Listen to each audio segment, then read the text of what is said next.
तो welcome dear students, class 10 के NCERT गणित के सॉल्यूशन में आपका स्वागत है। आज की इस वीडियो में हम लोग प्रश्नावली 1.2 के प्रश्न क्रमांक 5 को देखेंगे।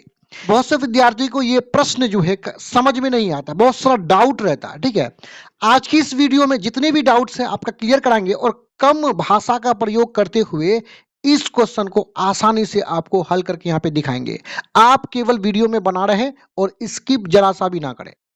हल करने से पहले आप क्वेश्चन को समझना पड़ेगा बेहतर ढंग से। यहां पे क्या है देखिए, जांच कीजिए कि हमें जांच करना है, पता लगाना है क्या किसी प्राकृत संख्या n के लिए कोई प्राकृत संख्या n है के लिए संख्या 6n अंक शून्य पर समाप्त हो सकती है। मतलब ये हुआ कि 6 पर पावर n है और यहां n प्राकृत संख्या है। प्राकृत संख्या क्या होता है?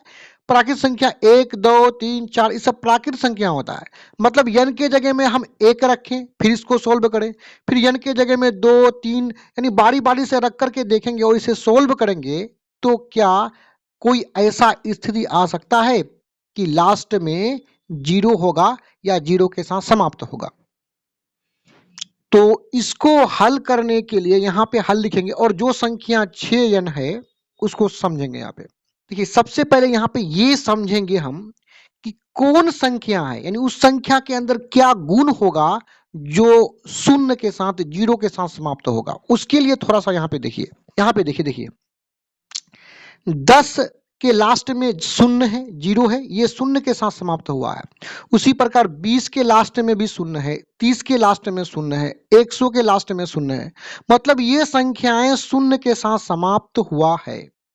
और 10 का यदि हम गुणनखंड करते हैं इस प्रकार तो उसका गुणनखंड होता है 2 गुना 5।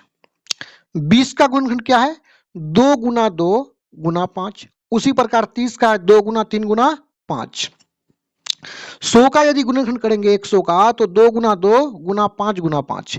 यानी हम देख रहे हैं कि ये चारों संख्या शून्य के साथ समाप्त हुआ है और इसका जो अभाज्य गुणनखंड किए हैं इसके गुणनखंड में प्रत्येक स्थिति में 2 और 5 शामिल है। देखिए 2 और 5 शामिल है, यहां भी देखिए 2 और 5 शामिल है। भले 3 अतिरिक्त है वो अलग बात है, लेकिन 2 और 5 होगा ही होगा, 2 और 5 होगा ही होगा। मतलब जिस संख्या के गुणनखंड में 2 और 5 शामिल रहेगा, क्या 2 और 5 शामिल रहेगा, वो 0 के साथ समाप्त होता है।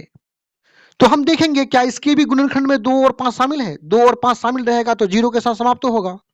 तो यहां चलिए गुणनखंड करते हैं। देखिए 6 का गुणनखंड क्या होगा? 6 का गुणनखंड 2 से चलाएंगे 3, 3 से 1, यानी इसका अभाज्य गुणनखंड है 6 का 2 गुना 3 और इस पर पावर n है तो n लगा देंगे। अब आप क्या देख रहे हैं कि 6 के गुणनखंड में 2 और 3 है। शून्य के साथ कब समाप्त होता? जब इसके गुणनखंड में 2 भी होता 5 भी होता। भाई 2 है 5 तो नहीं है ना, तो ये शून्य के साथ समाप्त नहीं होगा। तो इस बात को हमें बेहतर ढंग से लिखना पड़ेगा। हमें यहाँ पे लिखना पड़ेगा कंडीशन को, यानी समझिए जिस संख्या के गुणनखंड में 2 और 5 दोनों होगा, दोनों शामिल रहेगा तब शून्य के साथ समाप्त होगा। अब बताइए, अब रीजन को बताइए, 6 के गुणनखंड में क्या शामिल है? 2 शामिल है, 5 नहीं है। तो हम यहां पे लिखेंगे क्योंकि 6n के अभाज्य गुणनखंड में, अभाज्य गुणनखंड में 2 शामिल है लेकिन 5 शामिल नहीं है।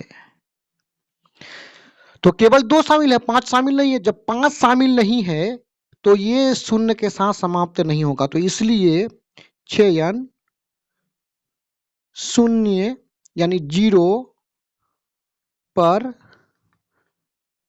समाप्त नहीं हो सकता है। करता हूं वीडियो आपको समझ में आया होगा।